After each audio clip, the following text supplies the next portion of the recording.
Hello students, a very warm welcome. Today we'll be starting with a new topic, P block elements, and we'll be taking lecture 1 of this.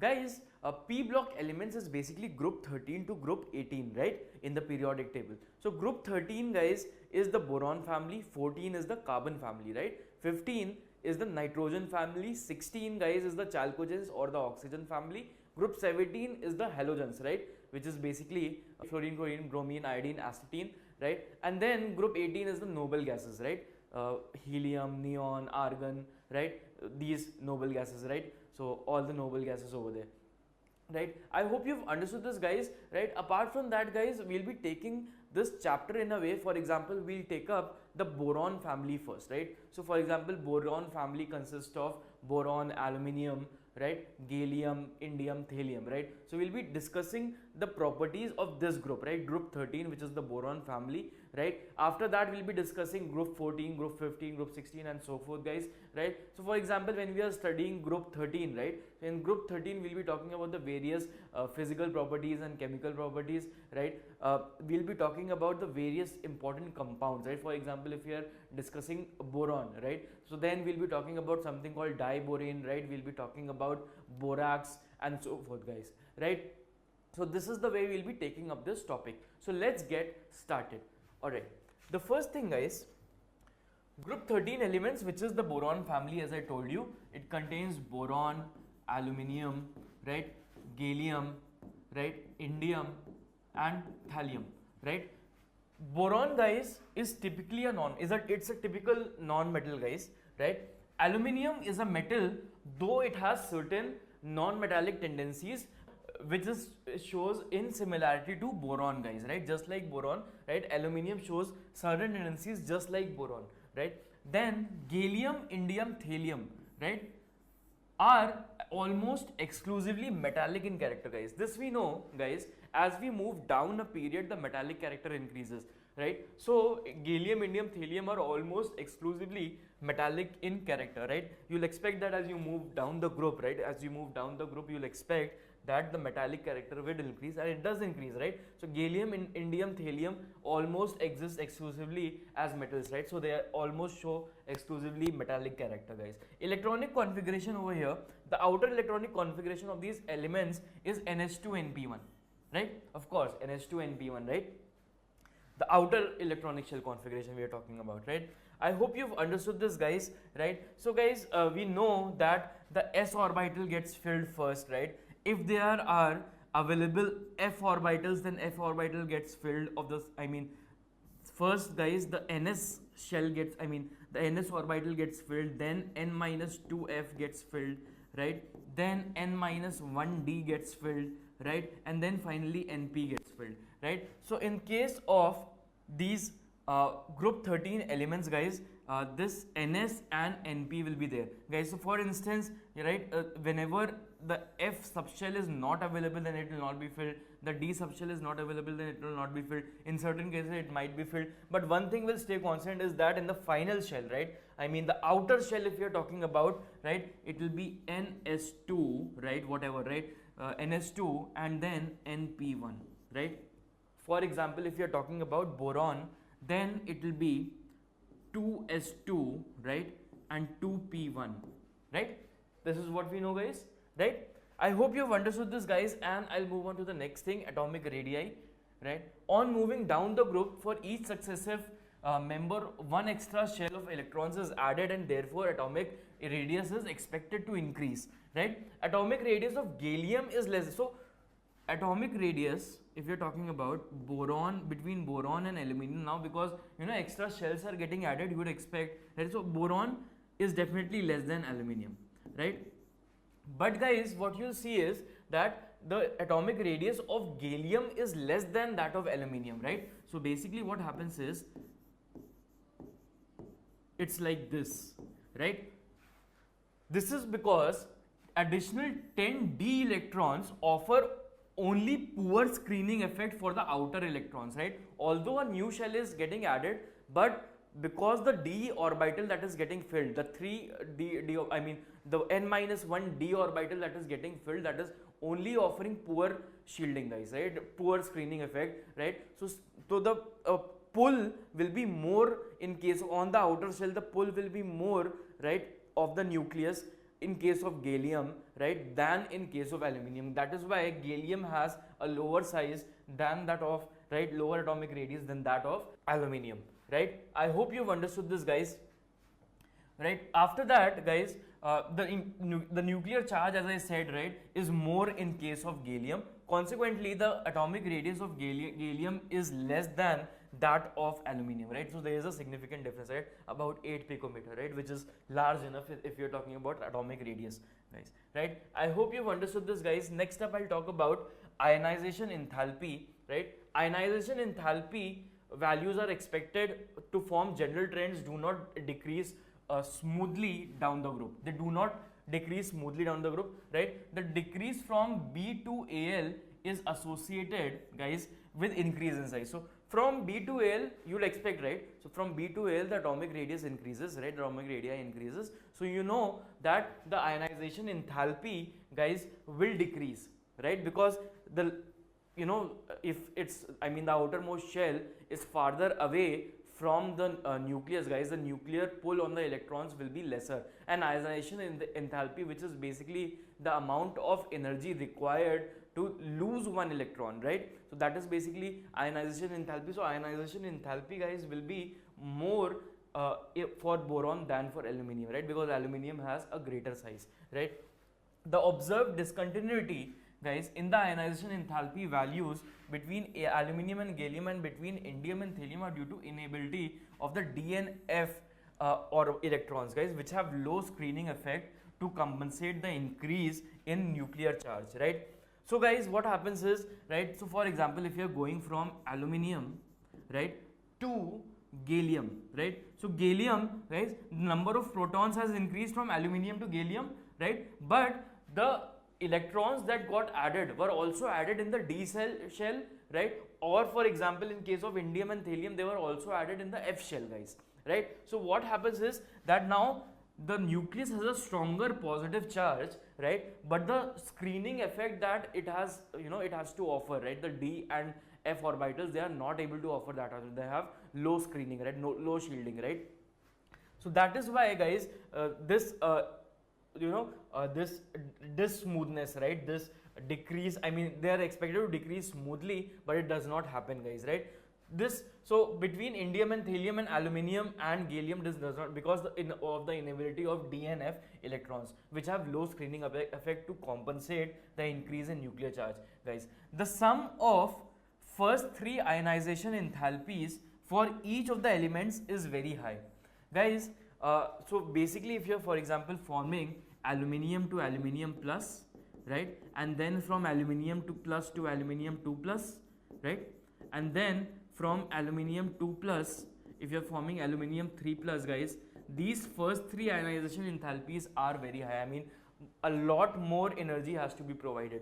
So for, I mean, it becomes very, very difficult for them to form, right, but it does form if sufficient energy is supplied, right. Al plus 3, for example, Al plus 3 is able to form, right, because ultimately it will be able to get a noble gas configuration, guys, right.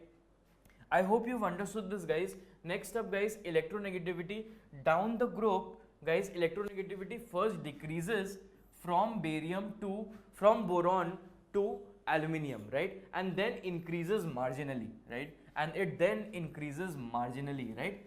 This is because of the discrepancies in the atomic size of the elements, which we've already talked about, guys, right. Chemical properties, oxidation state and trends in chemical reactivity due to small size of boron, right. The sum of its first three ionization enthalpies is very high, right. This prevents it to form plus 3 ions. So boron plus 3 ions are difficult to form, guys, and force it to form only covalent compounds, right. So this is not able to form, right. So boron, guys, is not able to form ionic compounds, guys. It is only able to form covalent compounds, right. It has a strong non-metallic character also, as we've discussed before. So it is only able to form covalent bonds, right. So for example, if you are talking about, let's say, BF3, right. So you must have heard this, right. Organic chemistry, guys, this is, you know, used as a Lewis acid in a lot of cases, right. So this BF3 boron trifluoride over here, it has covalent bonds, right. and force it to form only covalent bonds as discussed. But as we move from boron to aluminium, the sum of its first 3 ionization enthalpies of helium is considerably decreases. I mean, it's still high as we studied in the last slide, right? But from boron to aluminium, it's still considerably less, guys, right? Therefore, aluminium, guys, is able to form aluminium plus 3, right? Aluminium is able to form aluminium plus 3, and because aluminium is able to form aluminium plus 3, guys, it is able to form AlCl3, guys, right? For example, let's say AlCl3, right? So which has ionic nature, guys. The bond between Al and Cl in this case, guys, has ionic nature.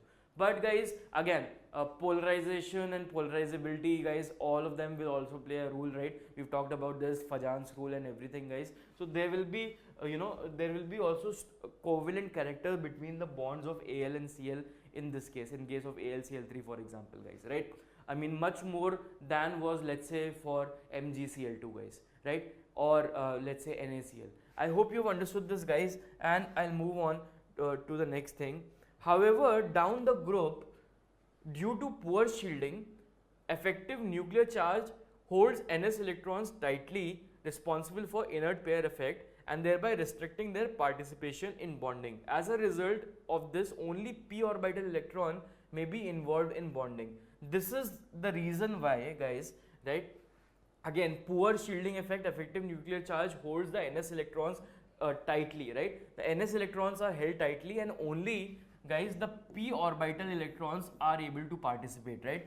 This is why, right, gallium, indium and thallium, right, they form both +1 and +3 oxidation states, right? So normally you will expect them to form +3, right, because there are 3 in the outermost shell, right? NS2 and NP1, we talked about this, right? The electronic configuration, the outermost shell electronic configuration, NS2, NP1. So you'd expect them to form, right, 3 +3, right? For example, you'll expect them to give away 3 electrons, and in that case form +3 charge, right? But because of the poor shielding effect, right, of the d and the f orbitals, right, in case of gallium, indium and thallium, what happens, guys, is that, right, the nuclear charge has increased, so it will be able to hold the Ns electron, right? The outermost shell S electrons it will be able to hold, and the p orbital electron will only be able to participate, right, to be given out, right?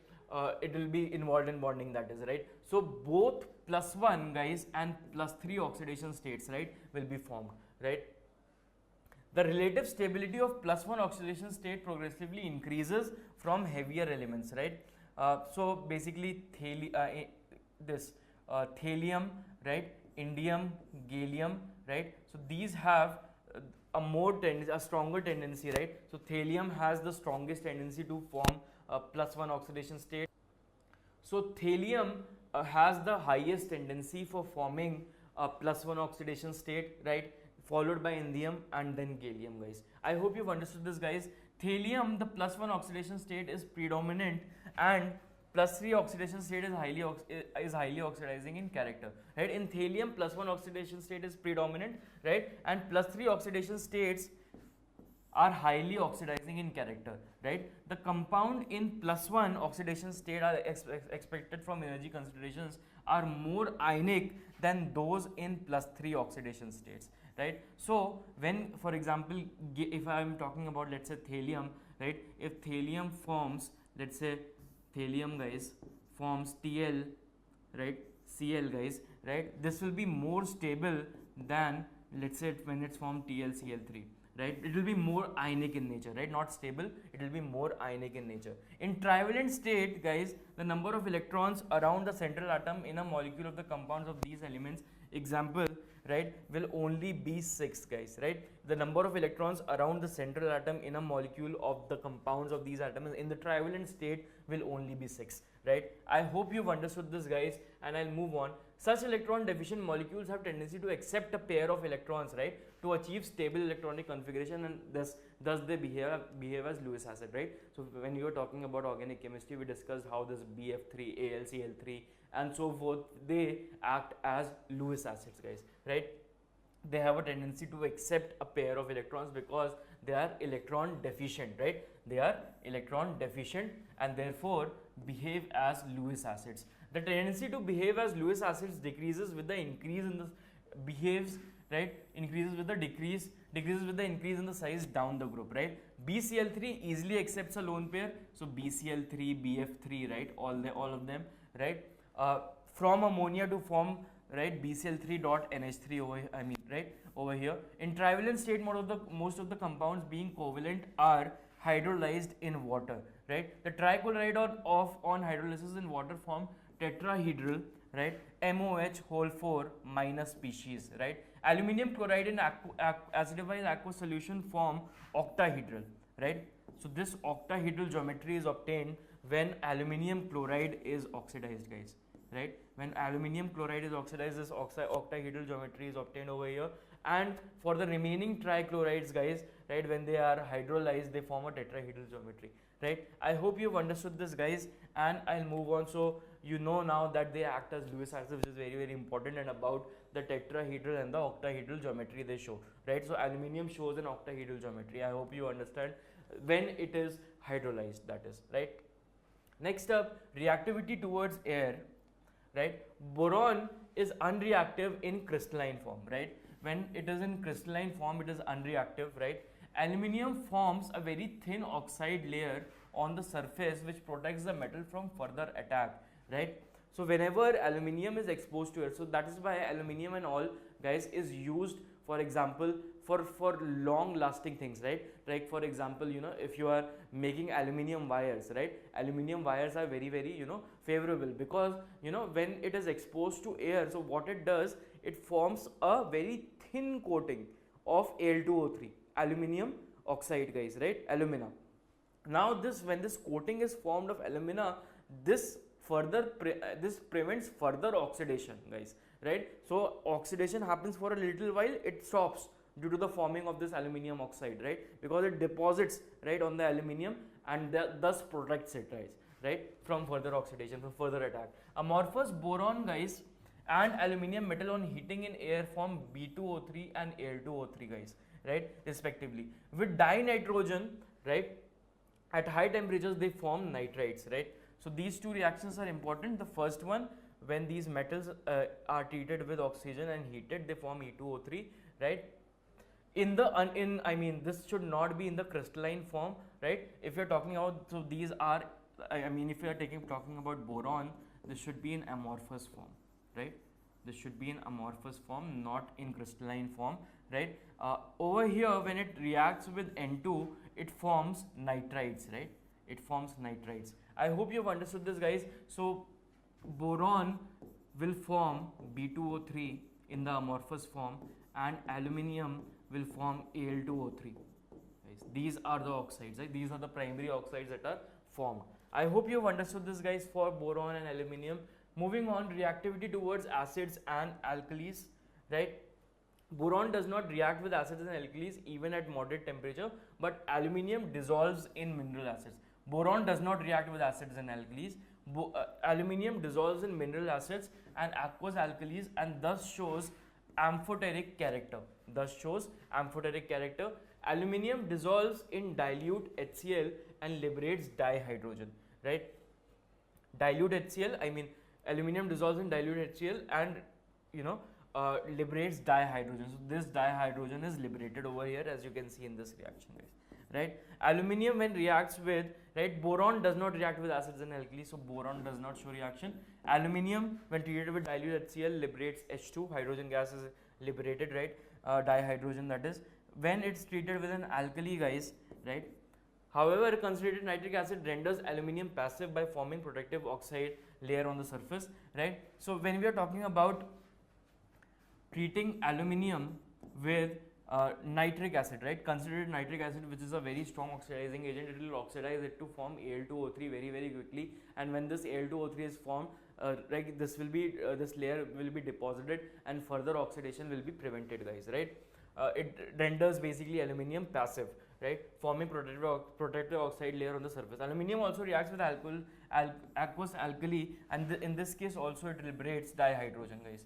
3H2 is liberated, right, and this, guys, over here is formed, right, 2Na plus AlOH whole 4 minus, guys. This complex, right, sodium tetrahydroxide aluminate, guys, is formed, right, 2.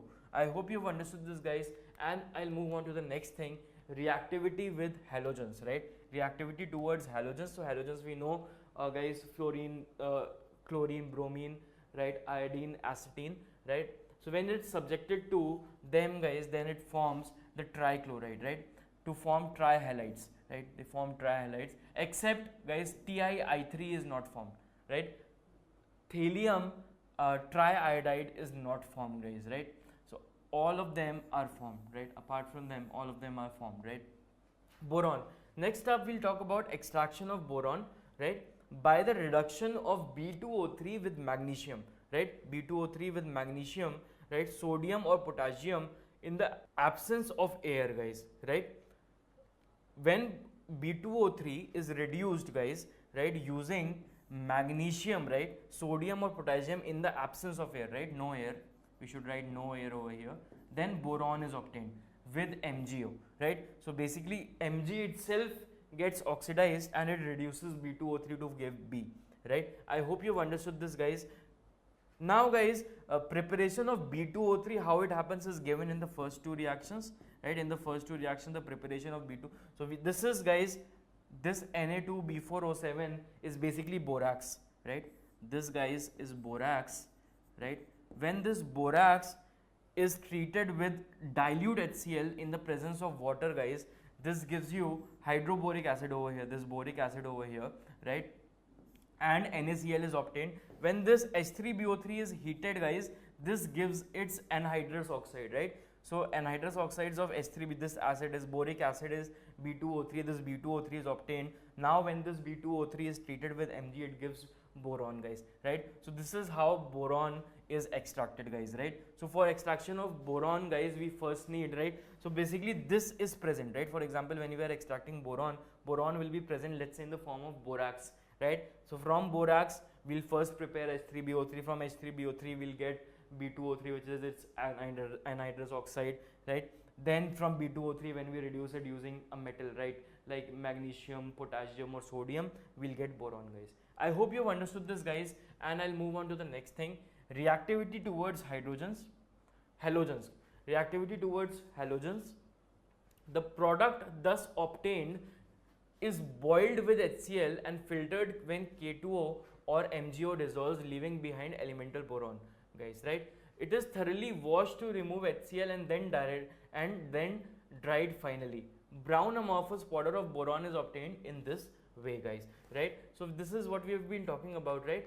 So reactivity towards halogens, guys. This is what we're talking about, extraction of boron, right? This, we are still talking about extraction of boron. This should be cut out from over here, right? The product thus obtained is boiled with HCl and filtered when K2O or MgO dissolves, leaving behind elemental boron, right? So the product thus obtained is boiled with HCl, filtered when K2O or MgO dissolves, leaving behind elemental boron, right? Boiled with HCl. So when you obtain, right, boron and MgO, guys, in the last step, right, we saw in the extraction, right, boron and MgO was obtained. You first boil it with HCl, then filter it with K2O or MgO, right?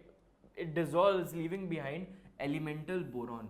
It dissolves, leaving behind elemental boron. It is then thoroughly washed to remove HCl and then dried finally.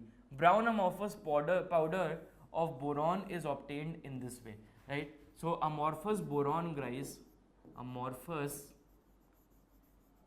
boron is brown in color, guys, right? It is brown in color. I hope you understood this, guys. Next up, from potassium fluoroborate, right? So KBF4 is potassium fluoroborate, right? By heating it with potassium metal, right? When you heat this with potassium metal, guys, again this is obtained. It is then treated with dilute HCl. So it is again treated with dilute HCl to remove KBF, and then boron is finally washed away to remove any HCl impurities and then dried back again, right? And then again a brown amorphous powder of B will be obtained in this way, right? I hope you've understood this, guys. In small quantities, in pure form, crystalline boron is obtained, guys, right? Reduction of BBr3, right, in small quantities in pure form, crystalline boron is obtained. I hope you've understood this, guys. Reduction of BBr3 with H2 on a heated titanium metal filament at this temperature, the vapors of Br2 are absorbed in Cu, right? And then the residual vapors of boron are condensed, right? So reduction of BBr3 we are talking about over here with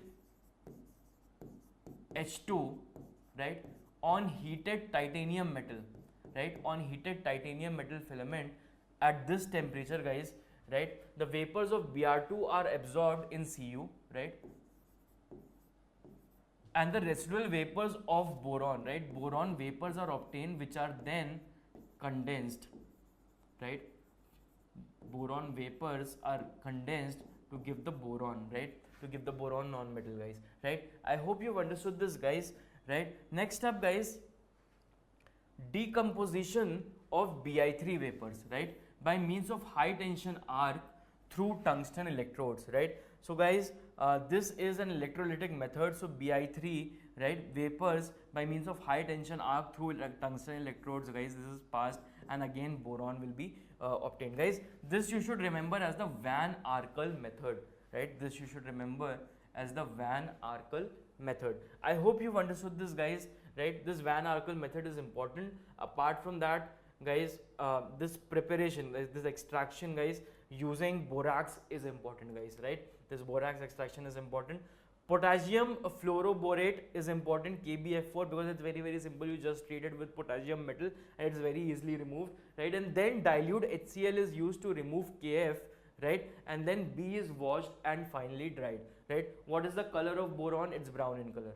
Moving on, guys, the properties, if we are talking about, right, it exists in 5 forms, 4 of which are crystalline and 1 is amorphous, right? The crystalline forms are very hard, made up of B12 units, right?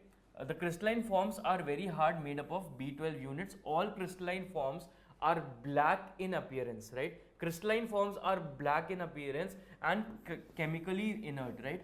Crystalline forms are black in appearance and chemically inert, right? Amorphous form, as we've discussed before, is brown in color, right? Amorphous is brown in color and it is chemically active, guys, right? Amorphous form is chemically active. We've seen that amorphous form is the only form that gives reaction, right? Crystalline form does not give reactions, guys, of boron, if you're talking about, right? Reduction with air, again, if you take the amorphous form, right, treat it with air at 700 degrees centigrade, this will be formed B2O3, guys, right? The temperature you have to provide is very, very high, right? If you treat it with N2, guys, this nitride will be formed, as we've seen before, right? Then when this nitride is hydrolyzed at very high temperatures, guys, H3BO3 and NH3 will be produced. And similarly, guys, B2O3, because it is the anhydrous oxide, when it is treated with H2O, it will again give the same thing, guys, right? H3BO3. I hope you've understood this, guys, and I'll move on to the next thing. Action of alkalis and acids, right? 2B, right, boron when treated with NaOH in the presence of water, guys, this gives you NaBO2, right? This is what you have to know, right? So basically, guys, boron is converted to NaBO2, right? Then when boron is treated with an acid, guys, then H3BO3 will be formed, right? Boric acid will be formed and SO2 will be liberated, right? When it's again treated with nitric acid, then again so basically these also act as oxidizing agents. As you can see, the oxidation number is increasing, right? Reaction with Mg and Ca, guys, they form this. So because they are non-metallic in nature, they form covalent bonds, right? So with Mg, guys, they show this sort of a tendency. Mg3b2 on consequent hydrolysis gives diborane, right? So guys, when MD3, so this is one of the very important preparation mechanisms of B2H6. B2H6, guys, is diborane, right? So to prepare diborane, so one of the things we've already seen, one of the very important boron compounds, which is borax, and now we're talking about diborane. So when Mg3b2, guys, right, is hydrolyzed, right, in the presence of acid, guys, it gives you B2H6, right, diborane, right? When this diborane is treated with water, it gives you hydroboric acid, guys, right? Reducing properties, guys. This boron acts as the reducing agents, right? For example, SiO2, right? SiO2, it is able to oxidize carbon. CO2, it is able to oxidize to give B2O3, and carbon dioxide, it is able to oxidize to give B2O3 and 3C, right? It decomposes steam liberating hydrogen gas, right?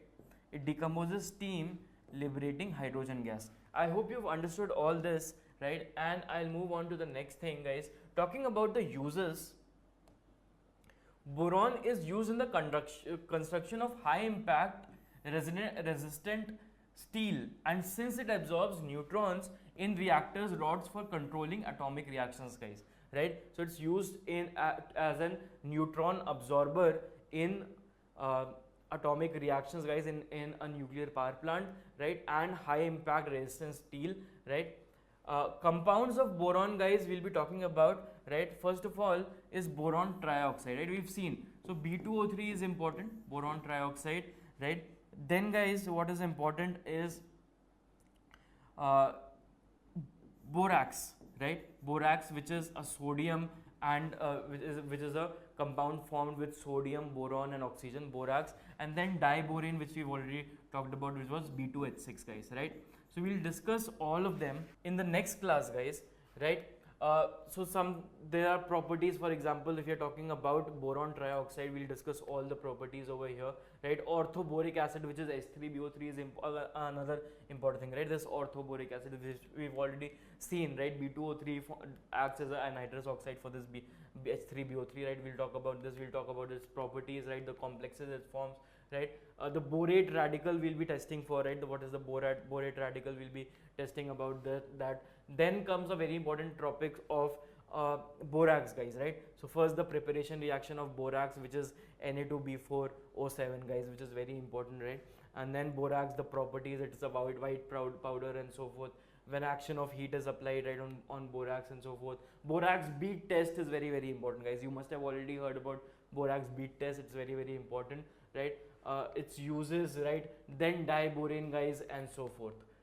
So, guys, there is a lot to cover in P block elements, guys, right? When we are done with P block, then we'll move to D and F block also, right? There's a vast, topic, right? So S, P, D and F, right? So P block, D block, F block, right? The S block you have already been studying from your earlier classes, right? So you know a lot about it, but P block, D block, F block is something that is very, very difficult.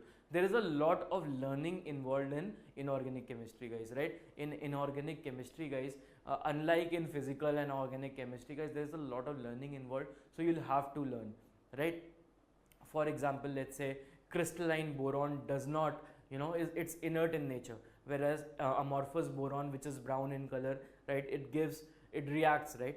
It's not chemically inert, it reacts with certain things, right? What is the temperature required for preparation of B2O3, guys? So when boron is oxidized, right, let's say with HNO3 or something, right, a temperature of about 600-700 degrees centigrade, very high temperature is required, guys, right?